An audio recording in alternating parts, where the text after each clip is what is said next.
Hey there guys, what's going on? This is Ed, and I haven't made a video in a while because I'm in the process of moving again, and I'm just busy. I don't really have an excuse other than that. So I was outside today taking some photos of some of my Plarail capsule guys, and if any of you know me, Plarail capsule is my favorite type of Thomas item to collect that is currently running. It's only in Japan, which kind of sucks because you either pay the ridiculous fees on eBay to get them over here, or you're lucky and have a friend like me that goes and empties gashapon machines for you and ships them over to you. And I realized that my collection's really grown and I hadn't really organized it, so I laid a lot of it out and I said, you know what?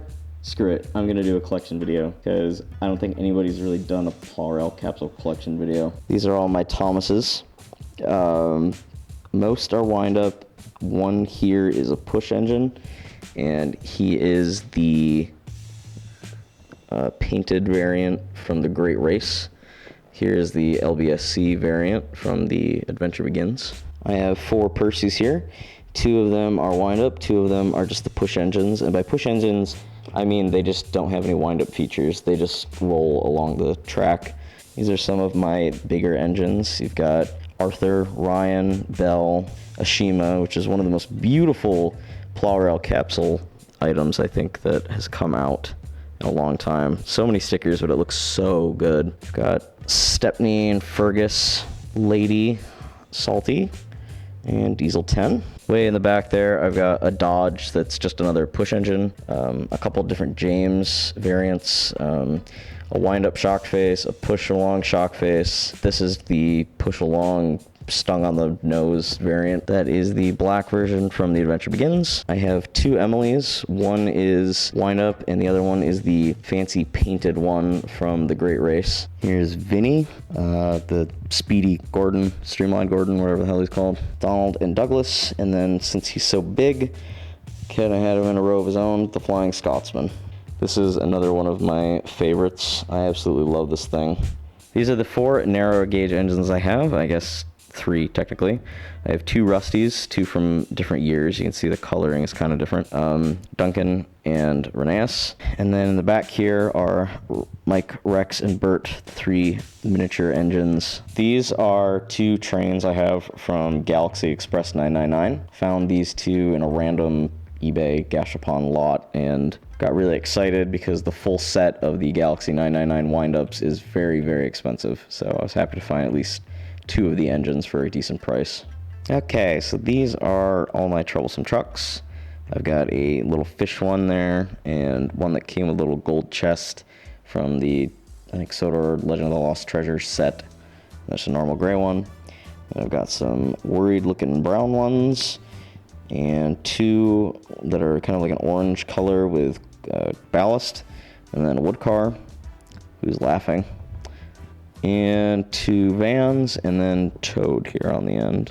These are all from the Great Race set.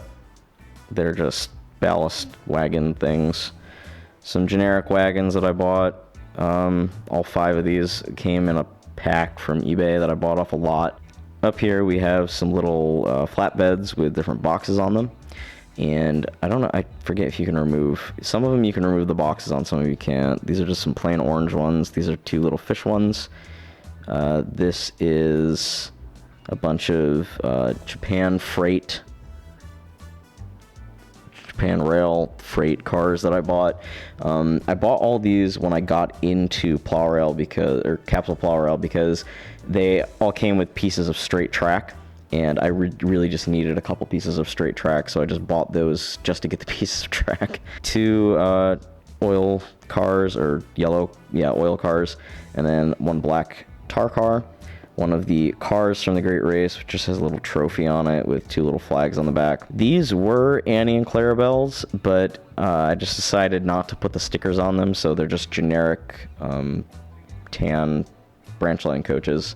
And then an actual Annie and Clarabelle in the back there for Thomas. And back here I have all of my other vehicles that aren't technically Train.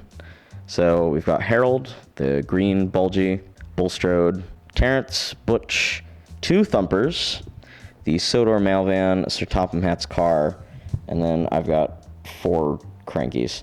I had more and I traded a bunch of them away. And yeah, so if anybody wants a cranky, let me know. All right, next are all of the destinations, special track pieces, accessories, anything that's not a train or a car or anything. So here I've got 2 Sertopum hats and 2 porters. I'm really looking for more of these guys and more of these little trees. I have 3 of the trees, and I really want more of them. 3 of the little light poles back there. And here's a little lighthouse. And actually lights up if you hit a little switch on the back. The little light up there flashes red, which is really cool. There is a little drawbridge that is very similar to the regular sized Plarail drawbridge. This is a tunnel piece that cracks on 2 sides, so you can create that scene. I think it was in Lost Treasure where Rheneas kind of runs over it and the bridge cracks as he pulls the trucks across. There's just a generic little tunnel. Back there are 3 suspension bridges that are all brick, textured on the side with the red railing design on the side. Back here are 3 boulders. Back here I've got some more bridges. There is the Shake Shake Bridge, and then 2 of these iron suspension bridges, whatever they're called. And then 1 that's just this little wavy bridge thing.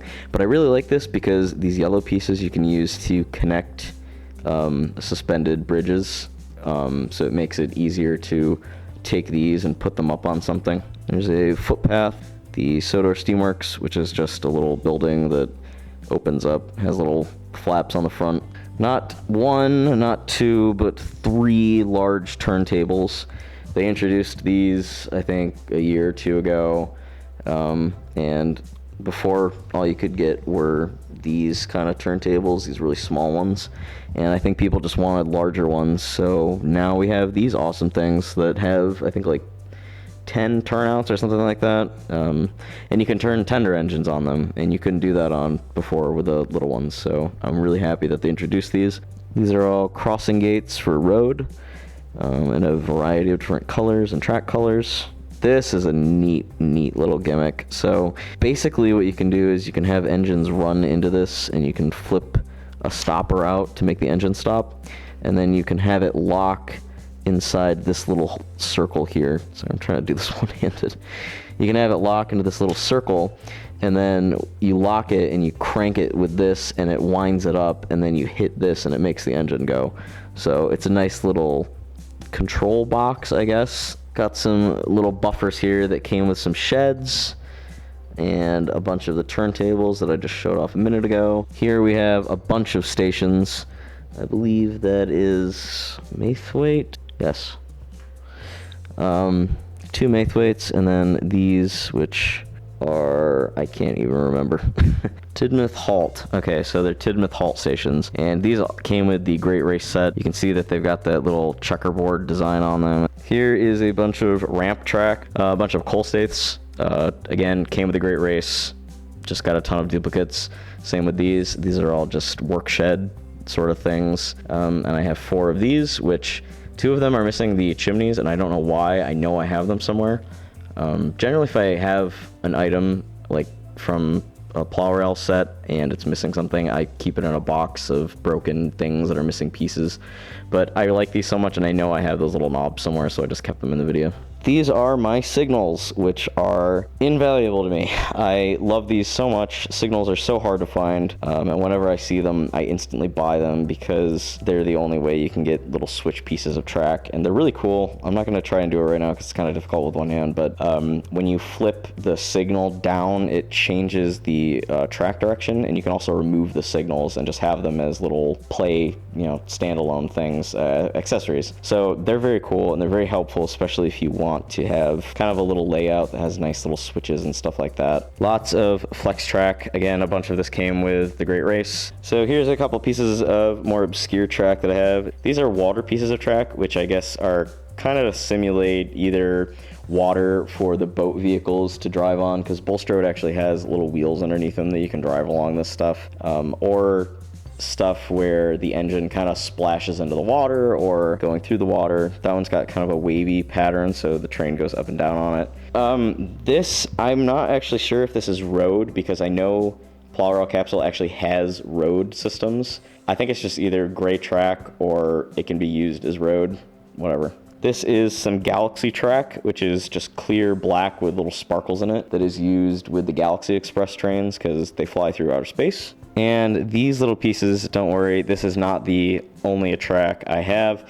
These are an older style of track that no longer works with the current type. Basically, you can't connect the new track to this stuff. The grooves are bigger and the little connection pieces are slightly different. And it really sucks because I ordered this set specifically for these two signals because I really wanted to use the signals with my layout, and they're non-compatible with all my other track. So I kind of have these two extra signals that I can't do anything with, which really sucks because it's all incompatible. And this is all, well, most of my track, which has taken me, I think, 4 years to amass this amount.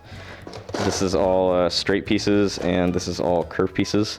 And if anybody knows Plarail Capsule, it's pretty hard and expensive to get track.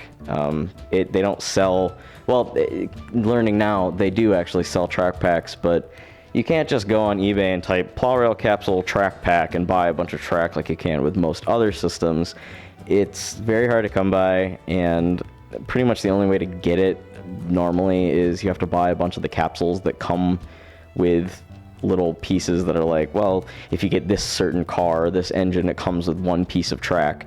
And that's how I started off. I would buy single pieces that were just one engine or whatever, and I would hope that it came with a piece of track. And that's kind of what you got to do when you start out with this, is because you can buy starter sets, but they're extremely expensive because eBay sellers like to mark their prices up. But if you can find track, definitely get it. And last but not least, I have this kind of little special amount of stuff. When I first got into Capsule Plarail, there was one listing on Amazon for this magazine, and unfortunately I don't have the magazine on me. I'll do a separate video on that at some point. But this little magazine was a starter set for Capsule Plarail. So the magazine came with an oval or a circle of track, as you can see here, this little playmat, and this special edition clear Thomas, which is pretty cool. This was my first ever introduction into Plarail, or Capsule Plarail. I think this was the first ever thing that I got. And I was really excited because it was really nice that there was this sort of cheap magazine set thing I could get that gave me a full circle of track. So I was really excited that there was an option, and I thought it was kind of going to be more readily available, but the book is extremely hard to come by now. I bought it when it was kind of in print, and now that it's not in print anymore, I think that was back in 2014, the price has kind of skyrocketed on it, and it's not really worth it just to get the circle and the clear Thomas unless you really, really want it. So again, not to go too much into it, but for a while they did sell the wind-up Capsule Plarails repackaged in America and Europe as just wind-up toys that didn't run on track, that weren't meant to be part of this big elaborate train set world. They were just cute little wind-up toys that you could buy. There were a bunch that you could get. You couldn't get any other rolling stock than Annie and Clarabelle, so no trucks, no anything like that. This is a little book that I picked up at a Kinokuniya, which is a Japanese toy store, or Japanese bookstore, I should say. It is, I don't know the name of it, but it's essentially just a little picture book that has a lot of Plarail Capsule stuff in it. A lot of scene remakes from different parts of the series, which I think is really cool, because that's kind of what I do with my Capsule Plarail figures. I like to recreate scenes and make my own, and this book just kind of, it's just obviously a little kid's book, but there's some really great photos in it that really open up your mind and kind of show you what you can do with very simple photography tricks and very simple toys. So I thought this was really cool, and I'm really glad that I bought it. And my last but not least part of my collection, my favorite thing that I own, is my limited edition metallic Thomas. There are a couple sets that did these metallic versions of the engines. Unfortunately, they are very expensive. But I managed to find this one for a decent price. I think I paid 20 something for it, which sounds ridiculous for an engine this size, but it's so hard to come by. You just can't search for these any old day on eBay. So when they pop up, I grab them. It was all brand new when I got it. Marvelous, awesome little figure. So I'm very, very happy that I own this. And it's pretty much the crown of my Plarail capsule collection. Sometimes when you buy lots on eBay or through Japan on the Japanese auction sites and stuff, you will get items that are banged up or they're scratched or they're missing parts, and sometimes even new, they'll miss things like they won't have the stickers or they won't have, you know, a little hinge or a door or something, and all these guys are pretty much missing stuff. This Emily here is missing her tender and her funnel. The Henry here is missing his tender. The Cranky is missing his stickers and his base. There's one Sodor, what is it, the repair shed or whatever. It's missing the repair sticker. Really sucks that this metallic Herald is missing his side runners. They're just completely broken off. That Herald's missing a wheel, and really unfortunate because I really like this one. This is missing a door. I guess you could still make it work, but it kind of sucks. So that is it. I'm sorry if this wasn't the most formal collection video you've ever seen, but this is all my Capsule Plarail stuff. Capsule Plarail is, again, my favorite thing to collect that is currently out and running in the Thomas franchise. I find the quality doesn't really change, it only improves, and it's only improved since it came out however many years ago. And I love it, and I love collecting it, and I am still looking to find more. So if you have any wind-up Thomas engines that you want to trade or sell or get rid of or swap with me, let me know, because I'm looking to get more of them. So thanks, everybody. Sorry I don't really upload as consistently as I'd like. I'm in the process of moving, so my stuff is all packed, including all my modeling stuff. So hopefully I'll be doing another modeling video very soon, because everybody seemed to really like the scruffy one. Yeah, thanks to everybody who's been subscribing, despite me not really uploading that much. It means a lot to me that you guys have hope that I will upload more things in the future. And yeah, so that's about it, guys, and I will see you all next time.